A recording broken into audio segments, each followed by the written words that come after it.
এখন বাজছে রাত 11টা। আর আজকে সকাল থেকেই বাইরে প্রচণ্ড পরিমাণ বৃষ্টি হচ্ছে। প্রথমে ভাবছিলাম যেতে পারবো কি পারবো না, তাই বৃষ্টিটা এখন দেখলাম একটু কম হয়েছে, সেই কারণে বেরিয়ে পড়ছি। আর এসছি আমরা এখন মন্দিরে। আজকেতে জন্মাষ্টমী, সেই কারণেই আর কি মন্দিরে একটা ছোট্ট মতো অনুষ্ঠান আছে, সেটা দেখবার জন্যই এসছি।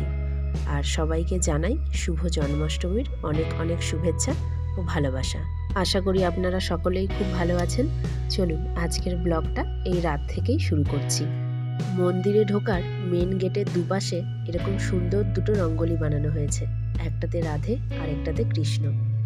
আর এই সামনেটাতে দেখুন ঘরোয়া যে সমস্ত গাছগুলো থাকে সেগুলো দিয়ে কিন্তু মন্দিরের সামনেটা বেশ সুন্দর ডেকোরেশন করা হয়েছে। আর এই দেখুন আমার ছানাটাকে কোনো রকমই জামাটা পরাতে পেরেছি। আর গয়নাঘাটি যেগুলো আছে সেগুলো তো কিছুতেই পরাতে পারলাম না। যখনই পরাচ্ছি অমনি টেনে টেনে খুলে দিচ্ছে, আর নয়তো মুখের ভেতর ঢুকিয়ে চুষছে। সেই কারণেই আর কি ওগুলো সমস্ত কিছুই খুলে দিয়েছি।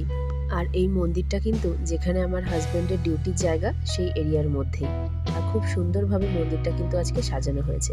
চলুন এবার ভেতরের দিকটাতে যাই। ভেতরে দেখুন একদিকে মহিলাদের বসার জায়গা আর এইদিকে পুরুষের, আর মাঝখানে কিন্তু লম্বা খালি রাস্তা। আর মন্দিরের দেওয়ালগুলি দেখুন কত সুন্দর সুন্দর ছবি কিন্তু দেওয়ালের মধ্যে এখানে লাগানো হয়েছে। এই মন্দিরটাতে কিন্তু এই নিয়ে আমি চতুর্থবার আসছি। আগের বছর কিন্তু এসছিলাম আমি জন্মাষ্টমীর সময়তে, আর মাঝে দুবার এসছিলাম কারণ এই মন্দিরের পাশেই কিন্তু বাচ্চাদের জন্য খুব সুন্দর একটা পার্ক আছে। শ্রীহানকে যখন মাঝের মধ্যে এদিকে নিয়ে আসতাম ঠিক সেই সময়তে মন্দিরে এসে একবার ঘুরে যেতাম। আর বাড়ি থেকে যেহেতু অনেকটাই দূর, শ্রীহানের বাবাকে ছাড়া একা আসা কিন্তু আমার পক্ষে সম্ভব হয় না। এখানে আবার তো সেই একঘেয়েমি বৃষ্টিটা শুরু হয়েছে, তো আজকে সকাল থেকেও ঠিক তেমনটাই হচ্ছিল।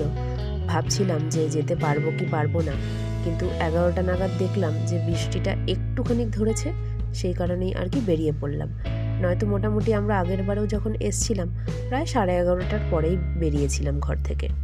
আর শ্রীহানা তো তখন খুবই ছোট ছিল, ওকে নিয়ে অত তাড়াতাড়ি এসে এখানে বসতেও পারতাম না, সেই কারণে একটু দেরি করে আসতাম। আর এইবার যেহেতু বৃষ্টিটা একটু হচ্ছে একটু থামছে, সেই কারণেই আর কি 11টা নাগাদই বেরিয়ে পড়েছি।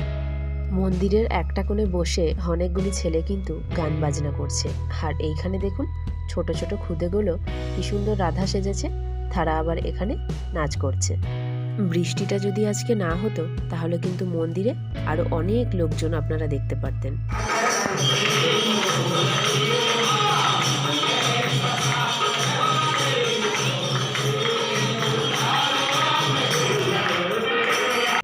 এই মন্দিরটার আরেকটা পাশে কিন্তু শিবলিঙ্গের একটি মন্দির আছে। এই মন্দিরটাতে আমিও কিন্তু আগে আসিনি। চলুন আজ আপনাদের সাথে আমিও এই মন্দিরটা একবার ঘুরে দেখে আসি। ঝিরিঝিরি করে বৃষ্টি পড়ছে, আর মন্দিরটার ওপরটাতে কিন্তু শেড নেই, সেই কারণে শ্রীহানকে ওর বাবার কাছেই রেখে এলাম। এই দেখুন শিবলিঙ্গটি, আর তার মাথার ওপরে একটা কলসির মতো রাখা আছে। কলসির ভেতরে কিন্তু জল থাকে, জলটা কিন্তু সারা দিনভর এক ফোঁটা করে শিবলিঙ্গের মাথায় পড়তে থাকে। আর এই সাইডটাতে দেখুন একটা আর্টিফিশিয়াল ঝর্ণার মতো করা হয়েছে। অনেকটা রাত হয়ে গেছে তো, আর এই সাইডটাতে একটা ব্লু লাইটের মতো দেওয়া আছে, সেই কারণেই আর কি ওদিকটা ভালো করে বোঝা গেল না। আজ মন্দিরটা কিন্তু খুব সুন্দরভাবে সাজানো হয়েছে, আর মাঠের ঘাসগুলোকে দেখে মনে হচ্ছে যেন নিজের হাতে করে লাগানো। এত সুন্দর সমস্ত কিছু পরিচর্যা, সমস্ত কিছু যত্ন দেখে একেবারে মনটা ভরে যাচ্ছে। চলুন ভেতরটাতে আর ঢুকলাম না, হাতটা ঠেকিয়ে এখানেই প্রণামটা করে নিলাম। এই জল কাদা পায়ে ভেতরটাতে গিয়ে মন্দিরটা নোংরা করে আর লাভ নেই, সেই কারণে আর কি আর ভেতরে ঢুকলাম না।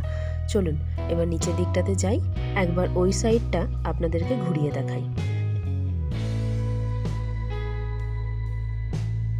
চারিদিক একেবারে ঝাঁ চকচকে করে পরিষ্কার করছে, কিন্তু তাও লোকজন আসছে তো সেই কারণেই আর কি একটু করে নোংরা হয়ে যাচ্ছে। এই দেখুন যে পার্কটার কথা বলছিলাম, এই যে সেই পার্কটা। এখন আর অত দূরটাতে যাব না, কারণ পুরোটাই বৃষ্টি পড়ছে, আর গেলে আবার সেই কাদা পায়ে আমাকে এই মন্দিরে ঢুকতে হবে। তাই দূর থেকেই যতটা পারছি আপনাদেরকে একটু দেখানোর চেষ্টা করছি। এই দেখুন এটা হলো মন্দিরের সামনেটা, আর দেখুন সিঁড়িগুলোর পাশে কি সুন্দর গাছগুলোকে লাগানো হয়েছে। আর ওপরটাতে কিন্তু লেখা আছে সর্বধর্ম স্থল। এই দেখুন এই পার্কটা যেহেতু নতুন তৈরি হয়েছে, আর বাচ্চাদের তো খুব বেশি একটা ভিড়ও এখানে হয় না, সেই কারণে আর কি পুরো জায়গাটাই একদম পরিপাটি করে সাজানো আছে। আর অনেকে এখানে ইভিনিং ওয়াক বা মর্নিং ওয়াকের জন্যও আসে, সেই কারণে আর কি শরীরচর্চা করার মতো কিছু জিনিসপত্র এখানে দেওয়া হয়েছে। ওই যে দূরে হলুদ কাপড়ে মোড়া জিনিসটি আপনারা দেখতে পাচ্ছেন, সেখানেই কিন্তু রয়েছে আমাদের ছোট্ট গোপাল ঠাকুর। ঠিক 12টা যখন বাজবে তখনই কিন্তু তার জন্ম উৎসব পালন করা হবে। আর তাছাড়াও কিন্তু মন্দিরে একটি গণেশ ঠাকুরের মূর্তি রয়েছে, সাথে আছে রাম, সীতা, লক্ষ্মণ, আর আছে রাধাকৃষ্ণ। আর এই যে শ্রীহান ওর বাবার কোলে বসে আছে, আমি এই সাইডটাতে বসে আছি, অনেকগুলো মহিলার মাঝে না ও আমাকে ঠিক খুঁজে পাচ্ছে না, সেই কারণেই আর কি ওর বাবার কোলে চুপ করে বসে রয়েছে। আর রাতটাও যেহেতু অনেকটাই হয়েছে, ওই জন্য একটু করে ঘুমও ওর পেয়ে যাচ্ছে, তাই ওর বাবার কোলে শান্ত হয়ে একদম চুপচাপ বসে আছে। মন্দিরে আজ এত মানুষের ভিড়, তার সাথে ছোট ছোট বাচ্চাদের কুচকাওয়াজ, সাথে পুরোহিত মশাইয়ের মন্ত্র, আর একদিকে চলছে গান বাজনা। তারই সাথে এখন বাজতে যাচ্ছে প্রায় রাত্রি 12টা, তার মধ্যে বাইরে বৃষ্টিও পড়ছে। সমস্ত কিছু মিলিয়ে মনে যেন এখন ভীষণ উত্তেজনারও সৃষ্টি হচ্ছে, তার সাথে ভীষণ আনন্দও লাগছে। যে সমস্ত বেলুনগুলো দিয়ে দেওয়ালটাকে সাজানো হয়েছিল, বাচ্চারা কিন্তু এক এক করে সমস্ত বেলুনগুলোকে খুলে নিয়ে সেগুলো দিয়ে খেলা শুরু করেছে। আর শ্রীহানও যখন দেখেছে বেলুনগুলো নিয়ে খেলছে, ওরও কিন্তু তখন ঘুমটা একটু কেটে গেছে, আর ও উঠে পড়েছে বেলুন নেওয়ার জন্য। মন্দিরের পরিবেশটা এখন ঠিক কীরকম চলছে চলুন সেটা আপনাদেরকে একবার দেখাই আর তার সাথে শোনাই।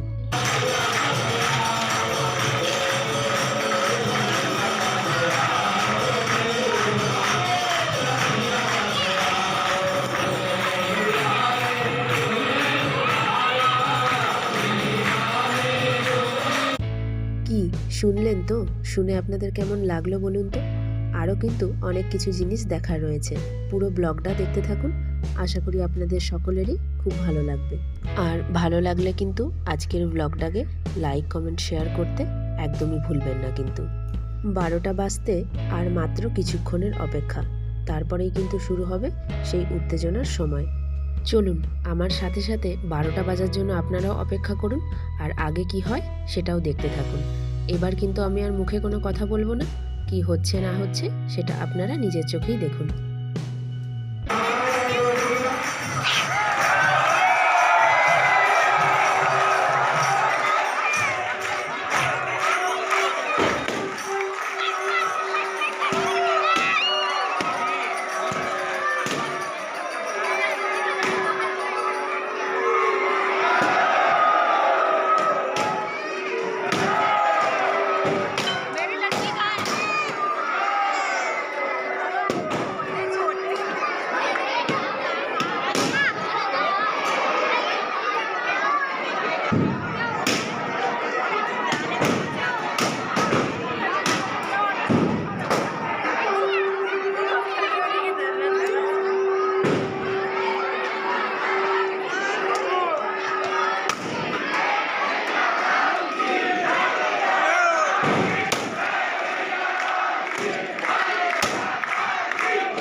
দেখলেন তো ঠিক 12টা বাজার সাথে সাথেই কেমন সমস্ত লাইটগুলোকে অফ করে গান গেয়ে বেলুন ফাটিয়ে ঢাকা দেওয়া চাদরটা সরিয়ে কেমনভাবে তার জন্মদিনটি আজ পালন করা হলো।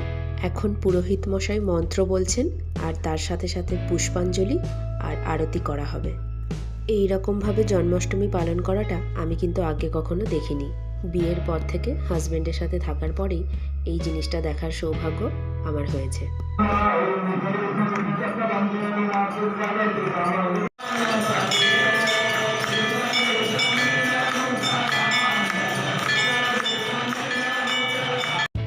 মন্দিরে ঢোকার সময় মেন দরজার ওপরেই কিন্তু লেখা আছে সর্বধর্ম স্থল। আর এই দেখুন তার একটা জলজ্যান্ত উদাহরণ কিন্তু মন্দিরের ভেতরের এই দেওয়ালেই রয়েছে। আরতি পুষ্পাঞ্জলি হয়ে যাওয়ার পরে গোপাল ঠাকুরের দোলনাটি ধরে সবাই কিন্তু একবার করে দোল খাওয়ায়, সেই কারণে এই জায়গাতে কিন্তু এখন প্রচুর ভিড় হয়ে গেছে, একেবারে দাঁড়ানোই যাচ্ছে না। আমি কোনো রকমে একটা কোণাতে দাঁড়িয়ে আপনাদেরকে একটু দেখানোর চেষ্টা করছি। আজকের এই দিনটার মোটামুটি শেষ পর্যায়ে আমরা পৌঁছেই গেছি। আর এটাই যেহেতু এখন শেষ পর্যায়ে, সেই কারণে প্রচণ্ড পরিমাণে ভিড় হয়ে গেছে। আর মাঝখান থেকে বাচ্চা কাচ্চারাও ঠেলাঠেলি করছে, সবাই চেষ্টা করছে কে আগে দোল খাওয়াবে। তো আমি একটা কোণাতে দাঁড়িয়ে রয়েছি, আমার পেছনেও অনেক লোকজন রয়েছে। তো শ্রীহানের বাবাও ওই দিকটাতে রয়েছে, ওর বাবাও চেষ্টা করছে একটু দোল খাওয়ানো। আমি আর বেশিক্ষণ এখানটায় দাঁড়াবো না, চলুন আস্তে করে এবার বেরিয়ে পড়ি। মেয়েরা তো ঠেলাঠেলি করে গোপাল ঠাকুরকে আগে দোল খাইয়ে দিচ্ছে, আর শ্রীহানের বাবার বোধহয় একটু সময় লেগে যাবে। মন্দিরে আর ভিড় বাড়িয়ে লাভ নেই, আমি বরং বাইরেটাতে গিয়ে ওর বাবার জন্য অপেক্ষা করি। আর এই দেখুন, ওই লাল চাদর মোড়া জায়গাগুলো দেখছেন, ওইখানেই কিন্তু প্রসাদের ব্যবস্থা করা রয়েছে। মন্দির থেকে একে একে বেরিয়ে ওখানে গিয়ে প্রসাদ নিয়ে যে যার বাড়িতে চলে যাবে। আমিও এখানটাতে একটু দাঁড়িয়েছি, শ্রীহানের বাবা এলে তারপর আমিও প্রসাদ নিয়ে নেব। আর এই দেখুন, তখন বৃষ্টি পড়ছিল বলে আর আসতে পারিনি। মন্দিরের ভেতরে ঢুকতেই একদম দুই সাইডে দুটো মূর্তি রাখা রয়েছে। এক সাইডে আছে সাই বাবার মূর্তি, মূর্তিটা দেখলেন তো, দেখে কেমন জীবন্ত বলে মনে হচ্ছে বলুন তো।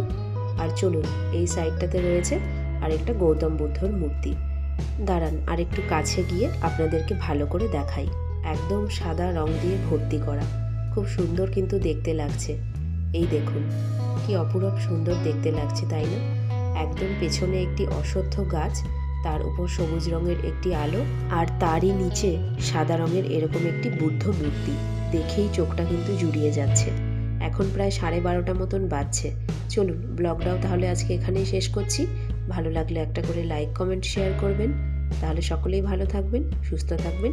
খুব তাড়াতাড়ি দেখা হবে পরের একটি নতুন ব্লগে।